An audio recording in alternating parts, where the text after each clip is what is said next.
1972 সালে প্রথমে বাংলাদেশের জাতীয় সঙ্গীত কতটুকু ছিল আমরা গেয়েছি, তখন ক্লাস 8-এ পড়তাম।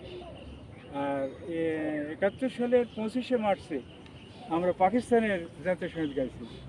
পাকিস্তানের জাতীয় সঙ্গীত হচ্ছে, অর্ধেক মনে আছে, পাকসার জমিন সাদবাদ কিশোরে হাসিন সাদবাদ তো নিশানে আর জালিশান আর যে পাকিস্তান মার্কাজে আইকিন সাদবাদ, অর্ধেক মনে আছে, অর্ধেক মনে নাই।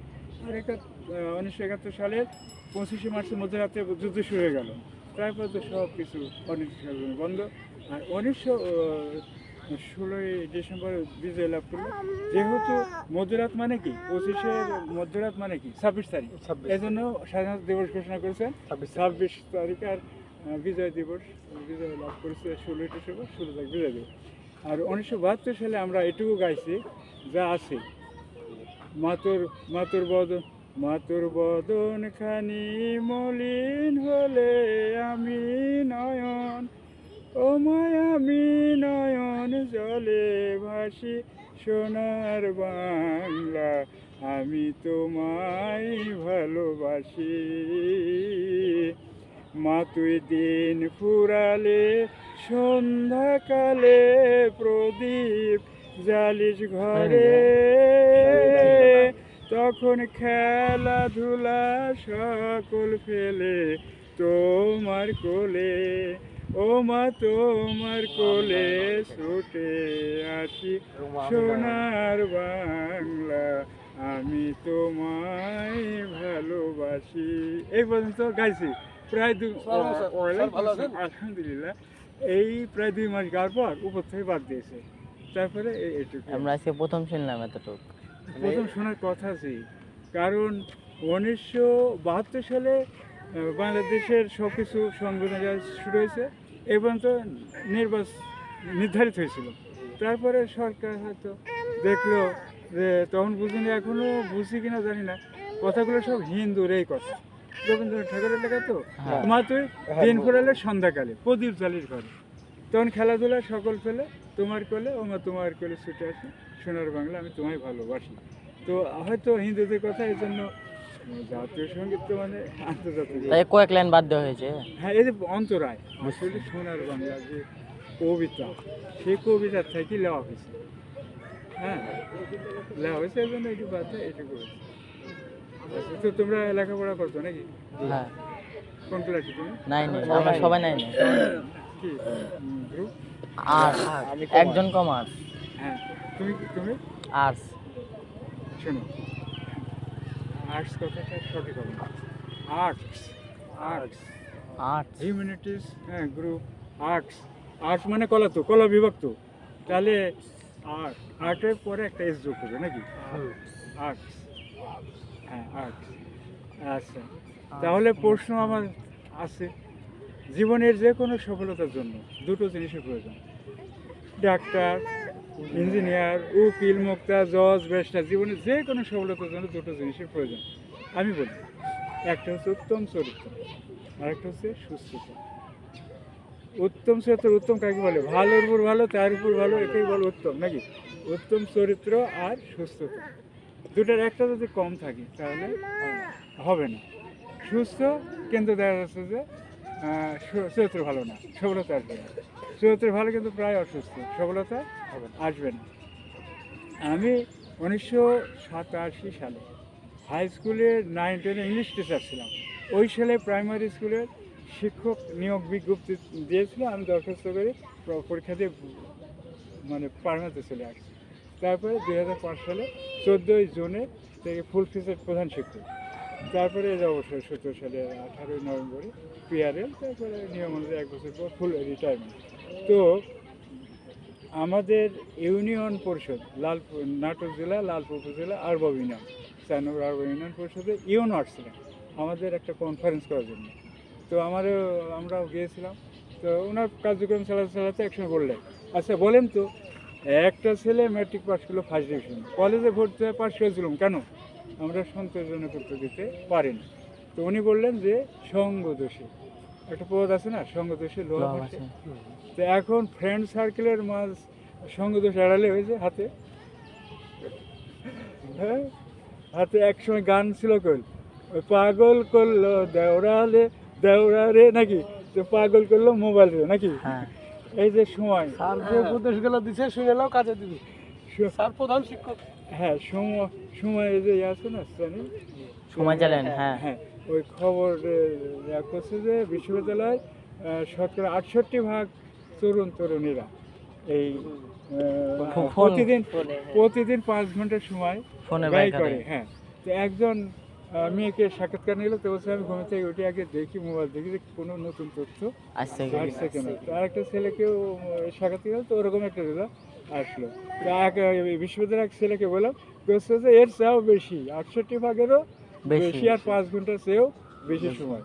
তো এটা তো আমরাও দেখতে পাচ্ছি নাকি। এই 2 বছর পূর্ণ হবে এই ডিসেম্বরে। হ্যাঁ, এ ফোন ফোন আমি আমি ফোন একটু দেখছি, আর কিছু বুঝে আছে, আরে নীল হাসি। যদি ফোন না দেওয়া যায় তাহলে কান্দে। ওই যে সব ওই যে ওইগুলো আছে না, ওই যে বিড়াল ইয়ে, হ্যাঁ কার্টুন বুঝছি। হ্যাঁ, cartoon। তো আসলে ঘন্টার পর ঘন্টা মোবাইল চালাইছে স্যার, সমস্যা নাই, পড়তে বসলে ঘুমিয়ে গেছে। হয়ে যাচ্ছে। এটা এর বড় সমস্যা হয়েছে। আচ্ছা চলো। উপদেশ দিবেন ছেলেপেলেদের, কাজে দিবে। হ্যাঁ, আমি এগুলো তোমাদের কাছে কেন বলছি, আমি টিভিতে টক শো শুনেছিলাম যে সন্তানদের সঙ্গে পিতামাতার বন্ধুসুলভ আচরণ করতে হবে। হ্যাঁ হ্যাঁ, খাওয়ার টেবিলে, ডাইনিং টেবিলে, বাড়ির পরিবেশে আছে এমনও পরিবার, তাহলে বোঝা যাবে যে সন্তান কাদের সঙ্গে উঠে, কাদের সঙ্গে বসে, হ্যাঁ, কাদের বসে। সঙ্গে ঘুরে। চলাফেরা। এমনও পরিবার আছে না, পিতা মাতা আছে, সন্তান আর ছেলে ও পিতা আছে, তো ছেলে পিতা এক দরজা দিয়ে ঢুকলে আর সন্তান আরেক দরজা দিয়ে বেরিয়ে গেল, তাহলে পিতা আর সন্তানের মধ্যে সম্পর্ক কোনো নাই। সম্পর্ক থাকলো না, কোনো খোঁজখবরও থাকলো না। যদিও বোঝা যায় যে পিতা মাতা বুঝতে পারে সন্তান কোন পথে পা দিচ্ছে। আচ্ছা, আসলে গঠনমূলক চিন্তা ভাবনা, হ্যাঁ এই যে এই কারণে বললাম যে দোয়া করি বাঁচতে হবে, তোমাদের আফটার জেনারেশন তাদেরও তো গাইড করতে হবে আল্লাহর কাছে নাকি। এই যে আরও এখন এই 2025 সাল, এখন যে সব কিছু আর কি, আরও ভবিষ্যতে আরও কত হ্যাঁ হবে।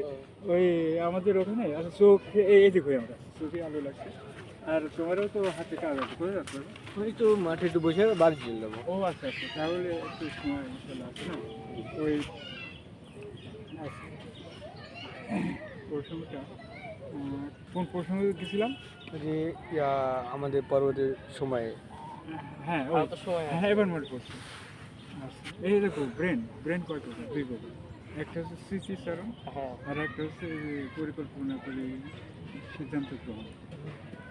স্মৃতিচারণের মধ্যে গেলে সিদ্ধান্ত গ্রহণ আসবে না, না আর ওই সিদ্ধান্ত গ্রহণের মধ্যে স্মৃতিচারণ আসবে না। হ্যাঁ, তো আমাদের ওখানে বাড়ির পাশে একটা লালপুর থেকে চাঁদপুর পড়ে গেছে, দৃষ্টিকোট রোড, কোচা বাজার আছে, তো ওখানে ট্যাক্সিতে তো কাজল আমাকে বলছে যে শোনেন, এখন যারা প্রযুক্তিতে হিরো, ভবিষ্যতে তারা হয়ে যাবে জিরো। তার মানে আমার এর বড় বোনটা, আমার নাতি আর কি, ও আর একটা মেয়ের ছেলে তাহমিদ, আর এর বোনের নাম তাই, আমাকে করছে এই দেখো এইভাবে ছবি তুলতে, টাচমা তোলো তো আমি পারি না, কি বুকারে। তাহলে ওর কাছে আমরা জিরো হয়ে গেলাম। তো এটা আর কি, হ্যাঁ আজ থেকে ধরা যায় 100 বছর আগে তারা কত ইয়া ছিল না, তারা সহজ ছিল আসলে, সেই মানুষগুলো ছিল ভালো। আর এখন যতই আগে এই যে লেখা এই কবি লেখছে যে সময়, সেই সময় এটা ঠিক ছিল যে পাঠ্য বই ছিল নিচের ক্লাসে, যে লেখাপড়া করে, যে গাড়ি ঘোড়ায় চড়ে সে লেখাপড়া, যেই জানে সর্বলোকে তারে মানে। তো এখন যুগ উপযোগী না, এখন লেখাপড়া জানলেও কাটছে নাকি না জানে না। আচ্ছা, তো এক কথা হচ্ছে যে এ দেখো বিস্মৃতি মানে ভুলে যাওয়া। ও আমার কাছে যাবো, ওই তো হ্যাঁ হ্যাঁ, তো বিস্মৃতির তো কয়েকটা কারণ আছে ভুলে যাওয়ার। তার মধ্যে একটা পশ্চাৎপদ কারণ, মানে পশ্চাৎপদ কারণটা হচ্ছে এই একটা বিষয় পড়লে, একটা বই পড়ি সঙ্গে সঙ্গে একটা বই পড়লে, তাহলে আগের পড়াটা 20 থেকে 30% ভুলে যেতে হবে। ওই একটা প্রশ্ন পড়ে একটা প্রশ্ন পড়লে আগের প্রশ্নটা ভুলে যেতে হবে 20 থেকে 30। তো ওইটা এবারে যে এর মতের বাইরে গেলে খুব জোরে চিৎকার খাবে। আচ্ছা, তাহলে কি হতো, একটু মেমোরাইজ করতে হবে নাকি, করলে তাহলে ভুলে গেলেও অত ভুলে যাবে না। তো এরকম। আর লেখাপড়ার বিকল্প নেই। লেখাপড়ার বিকল্প নেই। ওই যে ভারতে যে প্রাক্তন প্রেসিডেন্ট, উনি আবুল কালাম, উনি আব্দুল কালাম, উনি আসছিলেন আমাদের বাংলাদেশে ঢাকা বিশ্ববিদ্যালয়ে। এরকম ছেলেমেয়েরা প্রশ্ন করলে উনি উত্তর দেন, উনি প্রশ্ন করলে ছেলেমেয়েরা উত্তর দেন। তো বলেছিলেন যে তোমরা স্বপ্ন দেখো। প্রাক্তন প্রেসিডেন্ট বলছেন তোমরা স্বপ্ন দেখো, ঘুম পাড়ার স্বপ্ন নয়, হ্যাঁ, রঙিন স্বপ্ন নয়, বড় হওয়ার স্বপ্ন। হ্যাঁ, বড় হওয়ার স্বপ্ন যখন থাকে তখন ঘুম আসে না। যেমনটি ফুটবল দেখার সময় ঘুম আসে না, লাস্টে আচ্ছা বললেন যে পড়তে লাগে ঘুম আসে যায়।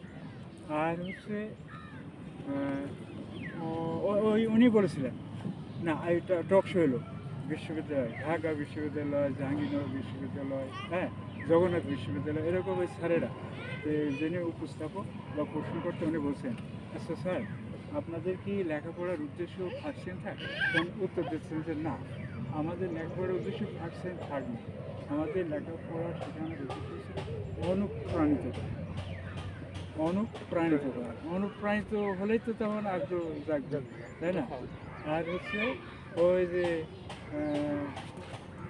কথাটা হচ্ছে এই যে আমাদের এটু স্যার ওই সাব ক্লাস ট্রেনিং হবে, তোমরা তো পড়েছো নাকি প্রাইমারিতে, কি এই ছুটি থাকলো সাব ক্লাসটা ট্রেনিং নাকি?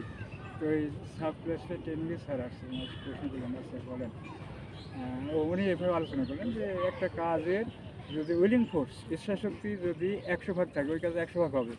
যে কাজে 80 ভাগ হবে, যে কাজে 50 ভাগ হবে।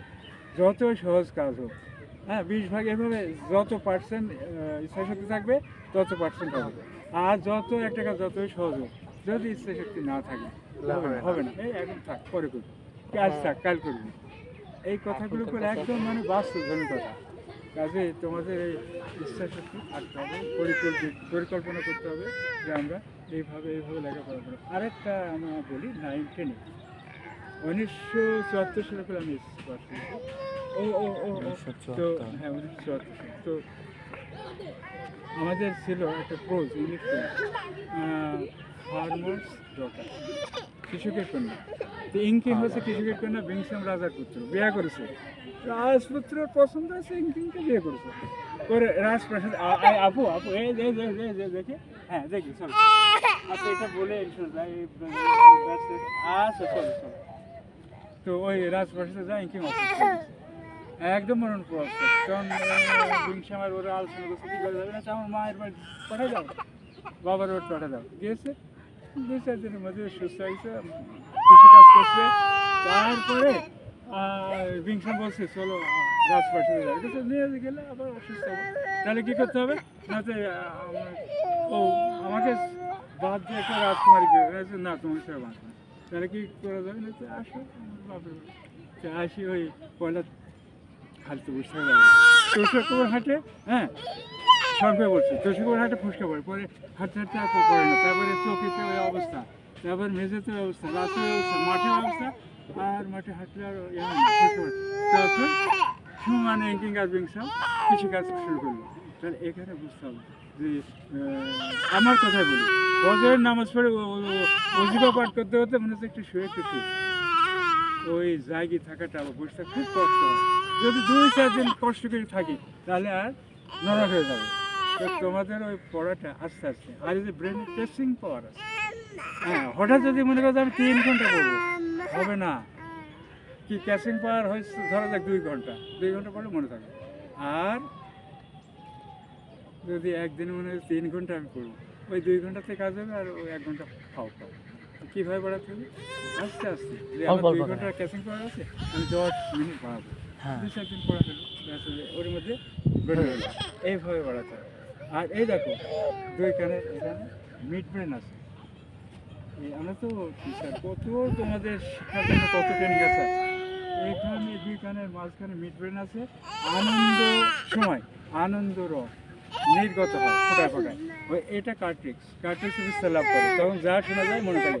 আর ভয় ভীতির পরিবেশে ওই খারাপ রস হয়, বের হয়। আর এখানে দেখো তোমরা খেয়াল করো, ভয় ভীতির সময় তোর মনে থাকে না। তো এটা ওই পড়ার সময় একটু মনটা ভালো থাকতে হবে। হ্যাঁ আচ্ছা ঠিক আছে, দোয়া করো, আমি দোয়া করি। আচ্ছা আলহামদুলিল্লাহ। আসসালামু আলাইকুম। আসসালামু আলাইকুম। আসসালামু আলাইকুম।